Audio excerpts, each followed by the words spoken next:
It's Wiggin Wednesday. It's Wiggin Wednesday. You wanna wig? Come Wiggin Wednesday. It's Wiggin Wednesday. It's Wiggin Wednesday. You wanna wig? Come Wiggin Wednesday.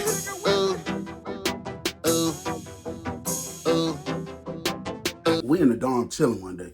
Everything's smooth. It's been a good day, bro. This is one of the first store days in 9 years where it wasn't no drama. Wasn't no issues. Ain't nobody get beat up.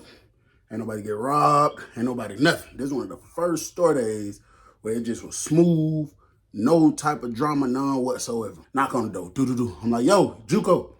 I'm like, come on, bro. JUKO, a Muslim dude. He was cool. JUKO problem, he'll tweak out sometimes. You know what I'm saying? He had a little reputation for tweaking out sometimes. But overall, you know, when they be on point with their structure and got him in line, he be cool. So he coming around, tall, light-skinned dude. He had a tattoo of the, I'm not sure what it's called, but it's something in Islam that represents it. I want to say it kind of looked like an M or a W. I think it's like this way, like an M. I think, or it might look like a W, but it kind of look like it's in cursive or something. To me, that's how it looked. So he coming around, I'm like, what's up, bro? He like, man, F with me on the Chris Brown CD till later on tonight. I got you, bro. So I'm like, all right, bet. Like I say, I ain't never had no problem with JUKO. You know what I'm saying? He probably about around my size, like far as body weight, but he just taller than me. I give him Chris Brown CD. He go ahead on about his business. I'll probably say about 10 minutes later, I'm leaving out the room. Me and my bro D just made a Bombay. Well, he pretty much made it. I just was mixing mine up. I sipped it. I was coming out the room to let him know it was smooth. It tastes good. And the Bombay is just coffee and Kool-Aid and candy, just all mixed together, basically. Come out the room. When I'm coming out the room, I see JUKO down there in the middle, and he like talking to his guys. And then I see like 2, 3 of my people I ride with, standing over here like huddled up. You know what I'm saying? So I come to the room, I knock on D though, but I'm sitting here like over the rail trying to hear what they saying. And then one of the bros was like, man, I don't give a JUKO gonna pay me my money, bro. I don't give a. So D pushed the door up and he like, what the hell going on? He heard them too. I'm like, I don't know. I was just coming down here to holler at you about the Bombay, but it looked like they got something going. So D stick his head out the door. He kind of see. He like, come on, let's go down there. So he throw his shoes on real quick. So we go walking down the steps. First we go over there to the people we run with. What's up, bro? What's going on? Bro say JUKO been on him $50 for 2 weeks now. He still ain't paid him. So we like, okay, so during the 2 weeks, what was going on? What was he saying? He like, bro, he's saying every day, his folks gonna give it to him Wednesday. Then Wednesday comes, it's gonna be Thursday. Then Thursday comes, it's gonna be Friday. He like, bro, this the second week. And I just asked him today, he act like it wasn't nothing. He like, JUKO talking about, man, my folks ain't answer. I don't know, I'm gonna get it when I get it. And you know, you can't really, I mean, you can talk to people however you want to, but in a sense like that, you can't just tell a person, I'm gonna get it when I get it, and expect them to be okay with it. You know what I'm saying? $50, bro. You know, in the streets, I mean, it matters. $50 matters. But what I need y'all to understand, when you're in prison and you probably ain't got no family support and you just hustling, bro, $50 means a lot. That's the difference whether you eat or not. That's the difference between when this dude coming here with these free world sandwiches and these sandwiches that they done cooked up on the low in the kitchen. That's going to determine if you're going to get one or not. That's going to determine if you finna get some of this free world food, if you just going to have commissary, if you're going to be able to smoke your Chris Brown or Al Green, that take you a long way. I done lived off 20 a week before, so 50, that means a lot. So after we heard this story or whatever, me and D was like, we're going to push up over here, holler at JUKO, see what they got going on. So we coming over there, they still talking. So when we come, they stop, so like we won't hear what they saying. So D was like, hey, bro, excuse me, you know, pardon me. We come in peace, no disrespect, nothing. So the Muslim was like, yeah, for sure. He dapped up D. One of them dapped up me. So he was like, so what's up with the brother, man? We been having a good day, bro. We ain't trying to have no issues. You know what I'm saying? So the Muslim dude was like, yeah, we agree. So JUKO was like, bro is tripping, bro. Okay, I got some Al Green for him like 2 weeks ago. I told the man before I got it, I don't know when I'm going to be able to pay the money. I said, bro, sometimes my folks with me every week, sometimes every other week, sometimes once a month. I don't know, bro. And he agreed to that. He was okay with that. Now, that man pushing up on me every other day. And I'm telling him, like, bro, I don't know, bro. I call my folks. They tell me, if my folks tell me I got you Wednesday, that's what I can only tell him. If I call Wednesday and they say it changed to Friday, I can't do nothing about that. And that made sense, bro. It really did. But see, the problem is, I think, if I call my folks and say, hey, I need $50, and my mama, my dad, and my brother, cousin, sister, whoever tell me I could get it to you, but I don't know when. Whenever I get it, I got you, but I don't know. I'm just going to have to go without because I'm not taking nobody's stuff. Oh no, I don't know when. I'm going to just get it whenever I get it. That's not a good look. You know what I'm saying? And then it'll create problems like this because when you owe a person some money, they cool long as they got some money. When they go to messing up their money, that's when you owing them becomes a major problem. Because nigga, if you owe me $50 and I got 5,000, I'm not studying at 50 right now. But let me start going under. And then I'm at 0 and I'm hungry. And then I keep looking at you walking around here smoking Al Greens and Chris Browns. And I know you owe me 50. It's going to piss me off. That makes sense 100%. So while JUKO over here talking, he go to repeating what he's saying. I guess little bro hear him. He come over here getting loud. Man, you got me. You lying, bro. Stop lying on me. You ain't told me like that. You told me you got me in a week. You told me that Wednesday, that would have made a week. So now him and JUKO go to going back and forth. So D push him over like, hey, bro, chill out. All that loud outburst, making all that noise, you already know we don't even do none of that, bro. You tripping, bro. You know what I'm saying? So JUKO done turned up. So now it creates a bigger situation. Now you got people, you got more Muslims coming over here, like huddling up with them. You got more of my homeboys coming over here huddling up with us, trying to figure out what's going on and stuff. Now it looks like a big situation. The officer go to banging on the glass. Bang, bang, bang, bang. So everybody look over there. She popped the door. She came from out the booth. She stuck her head in the door. She said, what's going on? I need to call the code and get y'all locked down. So we're like, no, hell no, hell no. We're just chopping it up about something. She's like, man, y'all better spread out, move around, bro, before I call that code, get y'all locked down, bro. I'm telling y'all, we not doing that on my shift today. I'm not doing no paperwork. Anybody get hurt in this dorm, bro, we finna drag y'all on lockdown. So we start like spreading out, but me and D and the other two Muslims kind of stayed within the same group. And he just told them guys like, man, y'all chill out, fall back. Let me and bro talk to him.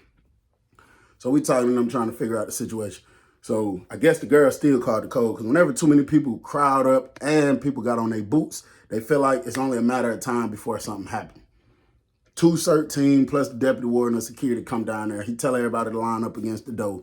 He like, what's up, y'all straight? Let me know if I need to lock y'all down right now. So everybody like, nah, Dep, we good. We was just chopping it up about something, bro. We was just having a dorm meeting. He was like, nah, that ain't what my officer said. And when I looked at the camera, that wasn't no dorm meeting. That was not no dorm meeting. That was 2 groups of people. Looked like y'all finna try to go to war. He like, so let me know, man, because I ain't got time for this today. I'll lock y'all on down. It'll be over with. Just told him like, nah, Dep, come on, man. That ain't what's going on, bro. We really was just having a meeting. We was just chopping it up about, issues within the dorm. We doing it the right way. Ain't nobody trying to hurt nobody and stuff like that. So he like, all right, I'm just letting y'all know. Do something stupid in here if y'all want to. So we like that. We good. We ain't about to do nothing. So he like, all right, carry on and walk out. When he say carry on, that just basically mean what it sounds like. Go back to doing whatever y'all was doing. He leave out, but he go in the booth. He talking to the officer for a minute. So we go back to politics and just me, D, and the 2 other Muslims. But the deputy warden of security and the CERT team, they eventually leave, go back up to wherever they was at. So the Muslim like, listen, bro, just to kill this whole thing, that's what I'll do. I'll go ahead, pay the 50 to the brother. And then I'm going to let my brother know, just don't do no more business like that, bro, because we're not finna do all this about $50. We was like, perfect. He like, cash app. So I just gave him mine ASAP just to get it done fast so I ain't got to go to bruh. Then bruh be like, oh, well, let me go write it down. Let me go call my sister and make sure this cash app. So I just gave him mine. He went to the room right then and there in front of me and D. He sent $50 to me. I see it. I said, bet. Went out there, called bro to the room. He came up there. I was like, what the cash app is? He was like, you got it? I said, yeah, I got the 50 for you. He was like, yeah, man, that's all he had to do, bro. You know what I'm saying? But he was like, you got some Chris Brown? I said, yeah. He was like, you still do the deal for your homeboys that you said you would do? Because I had told them I was selling the Chris Browns at this time for $50 a piece. One finger was $50, but I told them I'd give y'all 3 for 50. That's just because I had a whole lot of it. I needed to get rid of it. And I wanted to leave opportunity for the people that I ran with to make some money. You know what I'm saying? So if I give you 3 for 50, you turn around and go resell these for 50. You make your 50 plus $100 back. You know what I'm saying? You can keep you one to smoke, make you 100. You can do whatever you want to do with it. I just gave room for them to get some money. So I told him, yeah. He was like, well, just keep the 50. Give me 3 fingers. They give him 3 fingers of Chris Brown. He go ahead on about his business. Everything smooth. The rest of the day, cool. Bro and JUKO stay out each other's face. Everything smooth. You know what I'm saying? Later on that night, bro, I've been so into the phone, trying to put stuff together, talking to these females, bro, I forgot to take a shower. When I hear the lady say, prepare for lockdown, Usually you got about a good 10, 15 minutes around that time. Bro, I totally forgot all day to take a shower. So I hurry up, jump up, call my roommate over there real quick. He came over there. I was 100. He knew where the spot was at. I was like, I got to hit the shower real quick, bro. So I give him my phone. So I go in the room, grabbing all my stuff out for the shower. I come running out the room for the shower.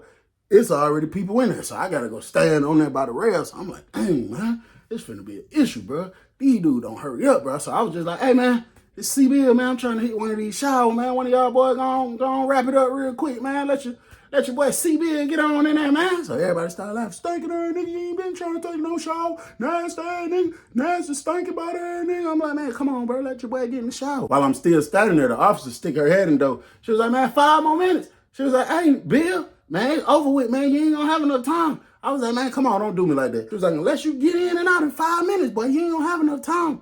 I'm not stunning her, because I feel a little sweaty and smell a little musty. You know, I'm like, no, I'm about to get in the shower for sure. So one of the dudes come out, I hop in the shower ASAP. So I hop in there. I'm getting right. Bro, she lying. That was not no 5 minutes. That girl came back in there 2 minutes later screaming, lock down, lock down. So I'm like, hold on, man, this Bill in my room, such and such, such and such. She's like, man, if you ain't at that door by the time I get there, you're getting locked out. I'm like, come on, Miss such and such, don't do me like that, bro. She said, you better been done made it to that room by the time I get there. So I'm like, bro, that's crazy, bro. So at this point, I'm just prepared to deal with it, bro. You know what I mean? I'm just prepared to deal with it. So what they do, sometimes if they on the BS and you not at your door by lockdown, they'll lock the door without you even being in the room. And I know that probably sound cool, like, why is that a problem? I get to stay out a little extra long. No, it's a problem because your body kind of get trained to be tired and go to sleep around you between 11:30 to 1 o'clock because those are the lockdown times in the prison, you know what I'm saying? So when you're in a situation where your body trained, you naturally laying down every day at 11 o'clock anyway, and now it's 11:30, 12:30. 1:30, they dragging you out here, man. You tired, you sleepy, you don't want to be out here. They got the super cold exhaust fans blowing. Man, you finna freeze to death. You want to be in your room under your cover. So when I officially hear all the doors loud, I just take my little pressure time even more. Cause I mean, ain't no sense in me not, you know what I'm saying? So she leave out. So by the time I finish up my shower, all the doors loud. I walked down there to the room, just chopped it up with my roommate, told him go in the stash, rolled me up a Chris Brown CD. He rolled me up one, fired up the wick, passed it to me through the little holes in the glass, grab it, hit it, give him the wick back. I go downstairs to the TV room. I'm walking down the steps. I see somebody moving, like walking down this way. I'm like, what the hell? So I get all the way down and I look over, it's JUKO. He at these Geek Monsters room talking to them through the glass. The Geek Monsters, they all do cream. And when I was coming down, I heard one of the Muslim dudes say, hey JUKO, you ain't doing nothing. You ain't got no business doing, is it, Hawk? And he was like, nah, bro, I'm just chopping it up with bro. Basically, they was trying to ask him, you ain't in there getting high with them doing no cream or nothing, but he was telling them no. So when I walked past and he smelled a Chris Brown, he looked up, he like, CB. So I'm like, what's up? He was like, you lit? I said, yeah. He was like, you got the wick? I said, bro, I got it. He was like, what that is, Chris Brown? I was like, yeah. He was like, with me, man, let me tap them on one time. I was like, you good? Come on. Through the glass, the officer not in there, look on the walk. I see her walking this way somewhere. So I'm hitting the Chris Brown CD up until it get down about that much left. Once it got down to that much, I gave it to JUKO. I was like, bro, you good, you can have it. He was like, yeah, appreciate that bit, bro. We just talking about the situation earlier. He just telling me like, you know, that was petty, man. That wasn't even nothing for us to even get into it about. I was like, yeah, bro, you know, it just be misunderstandings sometimes like, you know, I just was just saying stuff really just to, whatever, bro. I don't even really care to talk about this for real because I know you be tweaking anyway, you know what I'm saying? We get done with the Chris Brown CD, we go back out there, I go sit on the bench. He go back to the door he was at. I'm sitting on the bench and I'm just like this, bro. I'm just on the bench like this. Eventually, I start feeling myself kind of dozing off a little bit, you know what I'm saying? This probably about 30 minutes after me and JUKO smoked the Chris Brown CD. I done got up 3-4 times walking to the door trying to see if the officer out there so I could tell her, come on, man, let me in this damn room, man. I go to like dozing off a little bit. Now JUKO on the bottom range at somebody's door. I'm like on the bottom, but I'm on the big floor sitting on the bench with my head like this. But next thing you know, I hear some shoes. Just that one time, so I jump up, I look back, I see JUKO. You could tell he just leaped over the rail from the bottom range. He leaped over it. Now he on the same level I'm on. So I look back at him. That man staring me in my eye, doing stuff like this. Staring me in my eye. So I'm thinking, am I dreaming? Because I know I just kind of dozed off. What the wrong with JUKO? So I'm looking back at him like this, and that's what he doing. I hear the Muslim dude in that corner and say, hey, chill out, chill out. Hey, man, come over here right now. Man, get over here to this room right now. So I'm like, what the hell? So JUKO jumped back over the range. As soon as he jumped over, he looked up at me again and then walked down there to the Muslim room. So I'm like, man, what buddy got going on, man? So right when I was getting ready to sit up, I heard, hey, C-Bill, say, hey, C-Bill. It was one of my homeboys. I'm like, yo, he like, come here real quick. I walked down over there to his room. I'm like, what's up? He like, folks, you got your file on you? I'm like, nah, I left it in the room because I was trying to take a quick little shower real quick. So he was like, huh? And he had a hole in the little glass thing, like most people did. And I grabbed it real quick, you know what I'm saying? Put it in my pants. I'm holding it though. I don't even put it in my pocket. I go to holding it. I'm like, I don't know what JUKO got going on. I hear them talking. Next thing you know, I'm coming from his room, like from his door to go back to the bench. And I hear them saying, yeah, just go take a shower or something. You tripping, you tripping, go take a shower. You see the Muslim dude hand him a towel and a rag and a little piece of a soap throughout the top part of the door because the hole is a lot bigger. You can fit stuff through there. So he walked to the shower looking at me the whole time. So when he go upstairs and get in the shower, the Muslim dude, he was just talking to him in the corner, called me over there, but he called me kind of quiet. So I go over there, I'm like, what's up? He was like, hey, bro, you know, pardon me, man. He was like, you know, my brother, man, I think he done got a hold of some of that cream, man. It got him tripping a little bit, got him a little paranoid. He was like, but bro, just don't pay him no mind, bro. You know, we want our peace, bro. We don't want no smoke, nothing like that going on. I'm like, yeah, what the nigga getting paranoid about me for? I ain't did nothing to him. I just let the nigga smoke a Chris Brown CD with me. He was like, yeah, bro, I know, but when we come out this room for sure, he getting sanctioned, bro, because ain't no way he finna be doing that. And we run around here trying to stand on business and, you know, be on our dean, bro. I'm like, yeah, for sure. He was like, I was just letting you know, bro, it ain't nothing crazy. We ain't got nothing going on. You know what I'm saying? I'm like, yeah, for sure. I go back to the bench, sit down on the bench. Bro, I say 2 minutes later, I hear like the shower curtain noise. So I look up there, it's right to my left. This man got his head stuck out the shower. All I can see is his head, his whole head and face covered in soap. C-Bill! Then I'm like, damn, that nigga eyes ain't burning? This nigga must be a lizard or something. I look up at him. I said, what's up, bro? He was like, come here, holler at me real quick. I said, bro, I'm not coming up there while you in no shower talking to you, bro. He said, bro, come holler at me real quick, bro. I looked at him. I turned my head back this way. I said, this nigga tripping. Yeah, he wigging for sure. So he said, C-Bill, man, come holler at me, bro. Come holler at me, bro. I said, bro, I'm not finna come talk to you while you in the shower, bro. What you mean? You was just out here. You could have talked to me before you got in there. You could talk to me when you get out. Why do you want to talk to me while you're taking a shower? He snatched his head back in there. Don't worry about it. I hear him say, don't worry about it. So that's when I stand up. I said, I ain't sitting down on no bench no more. And I kind of go to pacing back and forth because, bro, I don't know what you got going on at this point, bro. You feel me? Now you starting to make me a little paranoid. You know what I mean? So you got my homeboys go to talking crazy, saying a little crazy stuff out the door. You got some of the Muslims screaming, man, y'all tripping, whoop, whoop, whoop. Bro, in the shower, tweaking. I don't give a fuck. We should have let that shit pop earlier. Paying them niggas. Them niggas ain't talking about shit. We should have let that shit pop. You talking about? And C-Bill really got me for real. I'm about to show him. So I'm just like, yeah, it is what it is. At this point, JUKO finna come out that shower playing. I'm finna have to blister pack this baby. It just is what it is. And while I'm pacing back and forth, brother man busts out the shower. When he busts out the shower, this how you know this man, you feel me? This how you know something wrong with the boy. This man is fully dressed, still got the same outfit he had on when he went in there, but his entire outfit is soaking wet and it's soap all over his shirt, pants. This man still got his shoes on, everything. This man stepped in the shower and took a whole shower fully dressed, bro. The man bust out the shower talking about, thought you were going to kick me down bad in the shower, huh? So I'm just still pacing back and forth. I ain't even saying nothing to him. He come running down the range. I'm like, hey, JUKO, I'm telling you this now, buddy. I don't know what you got going on. You wigging, you on that shit. But one thing about it, I will tell you, I wig back. I wig back, nigga. You come wigging on me, I'm going to wig back on you, but I'm sober. I'm a sober wig. I know what I'm doing. I ain't tweaking. So right when I started talking, he had stopped at the top range. He said, you wig back. I ain't wigging. I know what I got going on. I ain't wigging. I said, you wigging, bro. You geeked up. I can see it all in your eyes. I said, but you come wigging on me, I'm going to wig back on you. I'm letting you know that right now. But that man took off running down the steps. Keep in mind, his entire body is wet, shoes and everything.